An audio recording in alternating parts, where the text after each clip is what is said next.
Yield back the balance of my time. Gentleman from Kentucky yields back. The chair now recognizes the gentlewoman from Puerto Rico, Ms. González-Colón, for 5 minutes.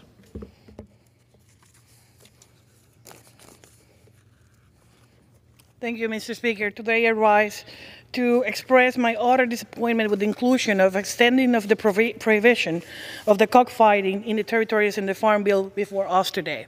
While there are a lot of good provisions that will benefit the largest constituencies of any House member.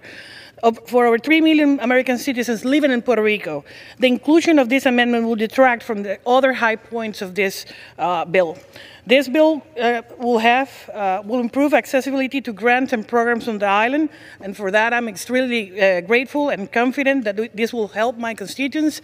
But on the other hand, since the 2002 Farm Bill has been included the very same wording about the Animal Welfare Act, and it will allow the states to manage and regulate this practice in the territories. And for the case of Puerto Rico, we've been regulating the industry of cockfighting since 1933. This is an industry that represents more than $18 million in our economy, and also more than 27,000 direct and indirect jobs on the island.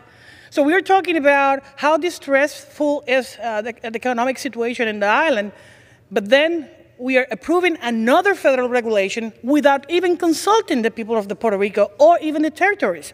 In our case, we were not even allowed to vote for that amendment here in the floor, neither in the Senate. So territories will never have a word if we can vote, if we are not represented, but also limiting this activity will also provide a lot of these industries to go underground. And that will hurt directly the economy of the island. And for that reason, I invite any member who wishes to come to Puerto Rico and see how regulated the cockfighting industry is to come and visit. I fear that the language that is adopted will turn some underground and overburden some laws and regulation on the island, as they always do. And we were going to see a black market pop up and encounter more harm than good, not just to the birds of those who participate, but also for the industry itself. For me, it's troubling that the territories were not given a proper chance to even debate this issue. We were not consulted in the drafting of this amendment, or at any committee markup, or as a congressional courtesy. And I represent 3.2 million American citizens on the island, but I can't vote in the floor. I don't have any representation in the Senate side.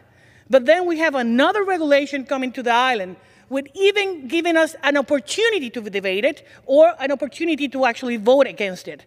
I think even the Constitution of the United States allows states to regulate and reserve those powers to the states. We can't even challenge or sue the federal government with this because the constitutional amendment provided that the territories are just a possession of the U.S. Congress, and Congress can do whatever they want with us.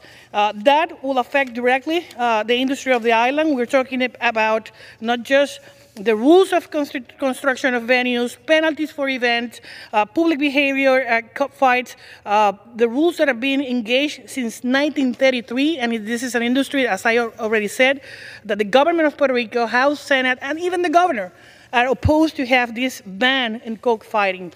I think this should be an issue reserved for the states, as is happening right now in the current Farm Bill, and I hope we can have the opportunity to discuss this in any other opportunity, even having a hearing on this issue.